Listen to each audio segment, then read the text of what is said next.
Good day to you, Toastmasters. I am Reese Eskridge, and I am hosting another educational session here on Zoom. This time we will be talking about the Club Leadership Handbook.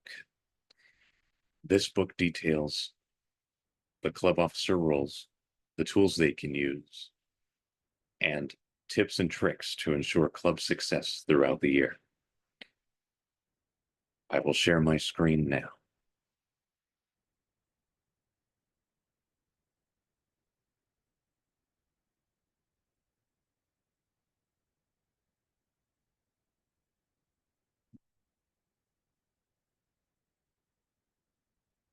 This is our cover of the Club Leadership Handbook as we see it today. I won't go through the whole thing because, as you can see by the table of contents here, the club officer positions are in their own sections, and that is something for club officers to read in their own time. However, I will cover other bases that are present in this book.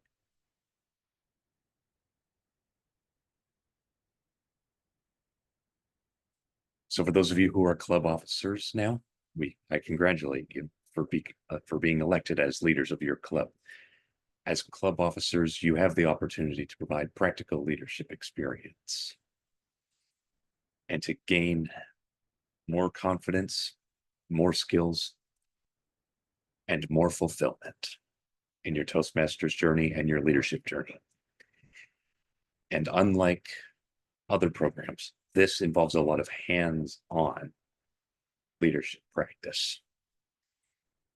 This is where you get the chance to put the concepts into practice, concepts that you may have learned in your early years in Toastmasters before becoming an officer, or perhaps principles you've learned in work or at school or anywhere else. The tools and resources in the book will guide you to success.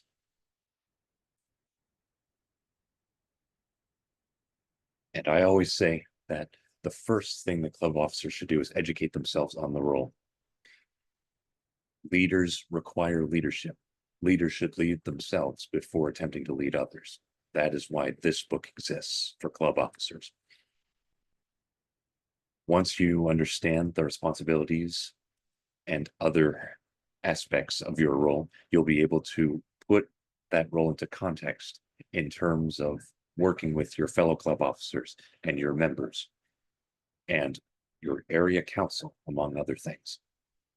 And this book does something interesting. The numbers 1 through 7 here apply to each of the 7 positions in the club. This collectively is known as the Club Executive Committee, chaired by the club president. And the sections that are covered with these icons, I will not cover in great detail, as I mentioned. But these icons will serve as a guide in this book for your respective role. First of all, these are some great steps to get started with. Read the book in detail. Use the links that are highlighted in pink. Meet with the outgoing officers if you have not already. And even though we're well into the term at this time, you can still meet with past officers and get tips and tricks from them. Ask them what has worked for you, or what would you not do this time? These questions will give you a better foundation for success, and it will give the club a better foundation for success as well, because you'll be able to do more than the previous officer. Such is the nature of effective mentorship. Holding the first club executive committee meeting. By this time in September, I would imagine that virtually any club would have held at least one executive committee meeting. And during this time, you discuss important club matters. You establish a club success plan in accordance with the Distinguished Club Program and the Distinguished Performance Reports. You attend club officer training, which you should have received emails about from the Toastmasters district with which you are involved. This is a twice-a-year thing. And officers and non-officers are welcome to attend this. And it is integral to get that 9th point in the Distinguished Club program. But you have to attend both sessions. If you only attend one, you will not get the credit. And a minimum of 4 officers are needed to attend. If an officer holds multiple roles, more than one, you can get credit for each role that you do. There are education sessions pertinent to each role. Sometimes you may have to attend multiple, more than one TLI or club officer training to get the full credit. And finally, stay connected. You should be receiving communications like the leader letter, Toastmasters magazine, updates from the district, including calendared events. If you are not receiving this information each month, check to see whether your email is in fact opted in to those communications. You should be able to do this from your profile on toastmasters.org. It's a simple click. You can check, do you wish to receive this correspondence? Yes. There's also a link in this book that you can click, highlighted here in purple, in order to opt in. Also highlighted in purple is the base of club operations, Club Central. And in there are tutorials for newer or inexperienced officers. If you have not held a position before, a particular position, there are tutorials available for all 7 that enable you to set the stage for success. I recommend that you become familiar with Club Central and everything it has to offer. Make sure that the club addendum, the officer list, education awards, and more are up to date. The roster should show you who is a paid member currently and who is not. Those who do not pay their dues on time have dates or names highlighted in red. You'll be able to tell by the date listed whether that member is paid and eligible or not. And this is a list of the different things you can do via Club Central. There is no one officer that should be aware of everything other than the club president. Some of these are specific to roles, such as submitting payment for membership dues. That's applicable to the treasurer. Reviewing club receipts and statements, also the treasurer. Submitting education awards is the vice president of education's responsibility. Updating club contact and meeting information would probably be the club webmaster, which is not an official role here, but it could be an unofficial role. The club president and sergeant at arms can work on that. Assigning club officers, this is probably the role of the club president. The club membership roster and updating contact information, that's for the club president and vice president of membership. The club's awards and achievements, vice president education, and so on. Although completing the club success plan is every officer's responsibility. Submitting information on club events, that's a VPPR responsibility. And we can go on and on about this. This highlighted paragraph here provides a few examples of what club officers can do as leaders. Conflict resolution, submitting information, communicating correspondence orally or electronically to your fellow club members, a mentorship program, planning club events, and more. This last sentence is very important. Whenever leadership opportunities arise, members must plan ahead. Communicate early and often. Set those goals. And I would like to read this. Leaders achieve results for their clubs by giving priority attention to the needs of their members and fellow officers. They could be considered a steward of clubs' human, financial, and physical resources. And they must strive to be trustworthy, self-aware, humble, caring, visionary, and empowering. There's more information about how to get help here. Frequently asked questions, policy violations, and the contact us page for World Headquarters. And this last one is good to use as a last resort. If you are not using this very much at all, that probably means you're well on track, assuming that you are taking a close look at the big picture of the little things going on with the club. Speaking of which, there are a number of resources available to club officers that you can use to click here. These are active links. They will take you directly to their respective pages. Email contacts is the one that I just mentioned here. Club Central is something you should bookmark. Governing documents are good to read. The shop is something to bookmark because you have a myriad of resources that the club could use, like ribbons for education awards and first timers and for guests. Marketing materials. There's a ton of resources there that you can print and lay out at your club meetings, perhaps on a table or in some kind of portfolio where people can access it easily. The brand portal is good to know, especially for a role like the VP PR, the Vice President of Public Relations, because there are guidelines to follow, very specific shades of yellow, blue, and red that Toastmasters provides. District websites is good for anyone, especially the President and Vice President of Public Relations, because it gives you links to each of the websites that every district has. And there are well over 100 districts in the world from which you can learn. The magazine, this should bring you to the newest edition, but there are also many past editions. They are categorized by different columns. There's, for example, a leadership column. There's a column about club experience. There's the president's message. There are tools for clubs and so on. Standards of conduct is good to know. Club officer questions is a good resource that you can reference. And you can use that as a portal to get and give information, mainly to get from world headquarters. Insurance questions is good for a club treasurer, and so are tax questions.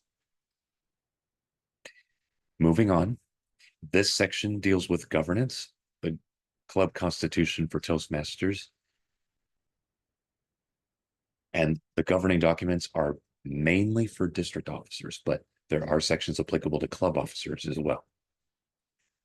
The club executive committee, as I would define it, is the collection of club officers. It includes the 7 officer positions I already mentioned, as well as the immediate past president of the club, who serves as a mentor to the current president and other officers and members accordingly.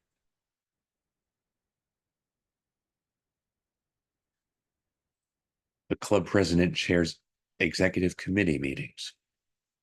They discuss club affairs such as dues payments, club contests, education awards to achieve, outside of club events, and so much more. The club budget is another important thing, and this ensures that members are cohesive. They are on track to achieve those goals that should have been previously outlined using the club success plan, which is based on the distinguished club program.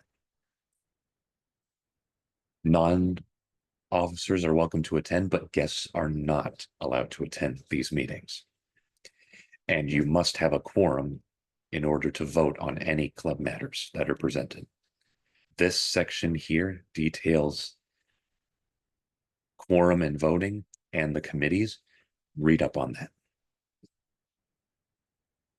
These are a few duties: creating a budget, the club success plan, creating strategies, and overseeing committees. And this is for the club president to read the components of an executive committee meeting. This is a sample agenda. The governance resources are here. And this section details the district structures. The club is the foundation for every district in the world. Clubs are parts of areas, divisions, districts, and regions. Regions is not mentioned here, but it nevertheless applies. These resources are for club meetings specifically, and I don't mean officer meetings. I mean the regular club meetings you have. The area level is the next level up. Area directors are in charge of clubs, a certain number of clubs. I myself am in charge of 4 clubs at the time of making this video. Area directors visit the clubs at least twice a year, and they have deadlines for visiting. They must submit reports after taking copious notes, whether mentally or on paper. They must give that feedback to club officers, which they can share with their members later on. The division directors also see these reports, and they are based on the moments of truth. And that is something I had covered in a previous video, and something that you should read up on if you have not already. This pair of resources is for area directors specifically, so I won't cover that here. The area council is worth mentioning because it constitutes the area directors and their assistants, as well as any other area officers, the club presidents, VPEs, and VPMs in the area. Very important. They must attend these area council meetings to keep their area director informed of what's going well and what's not going so well in their clubs. So that way they are more informed when they make their visits. They can have a clearer filter to process their information. They have focal points on which they can concentrate.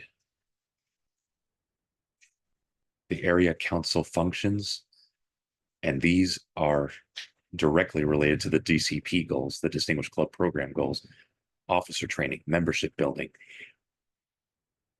promotion of the DCP in the area, speech contests, which should happen every year. The idea of opportunities to organize new clubs, which is more of an area director responsibility, but club officers can nonetheless help with this. Area council meetings can be held monthly, typically. They can be held more frequently or less frequently, depending on what's happening in the area. And area council meeting businesses include club success plans, officer training, and their associated attendance reports, goals and strategies that are affecting the clubs in that area, evaluation and assessment of area director candidates. And what that means is, as you carry out your club officer functions, look for members who stand out above the rest, who rise to the occasion, who perform exceptionally, because they will make the best area directors. I'm not going to cover the division and district levels in great detail, because that is beyond the scope of this handbook. This just gives an outline how the district and division is organized. But it is worth mentioning that the club presidents and VPEs are district council members. So when you get those emails from the district director saying, we have a district council meeting coming up, you must attend that in order for your club to have a voice. The club has a voice by voting. And there are more guidelines on that provided in emails sent by the district executive committee. The club determines whether the club president or VPE will hold 2 votes or both representatives for 1 each, which means that a club can have a proxy if they wish. They are entitled to a maximum of 2 votes. And the business conducted at these district council meetings include elections, leader appointments, club alignment adoptions, committee reports, and the district budget. I'm not going to go into this in great detail because it speaks for itself, but this club timeline is the one thing I would most want you to pay attention to when you look at the club leadership handbook here. It gives a great breakdown of deadlines and who should be doing what throughout the year, through each month, what milestones you must complete by certain times. For example, in the month of August, the vice president of membership should start focusing on the Smedley Award membership building program because it runs from August, September, and October, I believe. The first round of club officer training by the end of August. It could be a little different depending on your district, so pay attention to that. It's also a good time to learn about the relative timing of speech contests area directors work on that, division directors work on that. The district conference committee works on putting together the district contests very early in the year. It lists important tasks and when to complete them, routine and regular tasks. This goes on for a few more pages. And the club officer roles page is great to know. There is a self-assessment you can take, and it is recommended that you take it to evaluate yourself. As I mentioned, you cannot lead others until you know how to lead yourself. And then we go into the different roles that are broken down.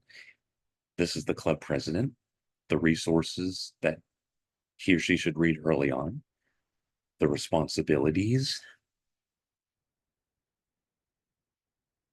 some tips, and other roles they play, a brief summary of what goes on before, during, after, and outside of club meetings, common scenarios, other resources, and that applies to every role. The next is the Vice President of Education, marked with number 2, the Vice President Membership, marked with number 3, Vice President Public Relations, number 4, Secretary, number 5, Treasurer, number 6, and Sergeant at Arms, number 7. The Distinguished Club Program is something that I have covered already in a previous video, but this gives you a brief overview of what you should be looking at from a club officer standpoint. The Distinguished Performance Reports are something you should look at least once a month. Keep an eye on certain information to submit to World Headquarters, your officer list, and club information. Make sure that the club profile on Toastmasters.org is up to date. The club addendum, the addendum of standard club options should be accurate. And you can contact World Headquarters for anything Toastmasters related. If you're not sure about where to go, that is the place to go by default. This gives an overview of the DCP goals, which I have covered in a previous video. This is worth mentioning. The definition of a quality club is to encourage and celebrate member achievement, provide a supportive and fun environment, and offer an organized meeting with variety. And it has more detail in the moments of truth, which I had covered in yet another previous video. This section details the aspects of a quality club meeting, what makes it exceptional. And this is something that deserves special attention, much like the club timeline, as I mentioned. The quality club guidelines are listed and highlighted here. This provides more information about pathways, which everyone should know, whether you're an officer or not. The DTM award is mentioned here. Completing multiple paths is optional, and you can complete multiple paths as many times as you want, and you'll get credit each time where you complete it. That's information for the Vice President of Education, and here's some resources for that. This is for the treasurer, club finance, and the bank account and all that. Insurance, income and expenses, etc. Club events, club officer elections should be held at the end of each Toastmasters calendar year. In other words, sometime in May or June. You should have a club officer list prepared perhaps by the end of May as an ideal standard. And there are videos that you can watch to prepare and host club officer elections when the time comes. Sometimes clubs conduct formal nominations. Smaller clubs would probably not need to do this because their membership is small and there are only a certain number of people that can take the positions. A club must have 3 positions of president, one of the vice president positions, and a club secretary or secretary treasurer. And they must all be held by different people. This is more information about the club leadership committee. It selects candidates for the offices, at least 2 weeks before, the club president appoints a leadership committee of 3 members, with the immediate past club president serving as the chair of the committee. This details more about the election process, the installation script, which you can access here. This tells you more about speech contests, and members must be eligible. With speech contests, you must read the speech contest rulebook. That is not optional. And here are more resources about speech contests here. Speakathons are one of the ways that a club can provide variety in its meetings. And for a speakathon is basically all speeches and evaluations. There are no table topics and no other supplemental roles. It's all speakers and evaluators. There's a club status guide here for your reference. And this section applies to clubs that are suspended. With that, that is the conclusion of my presentation on the Club Leadership Handbook. I will scroll back up to the top so that you can see what the cover looks like, and make sure you download the English version. This is accessible on Toastmasters.org, and every club officer should be reading this and referring to it constantly. I would say look at this once every week or two at least.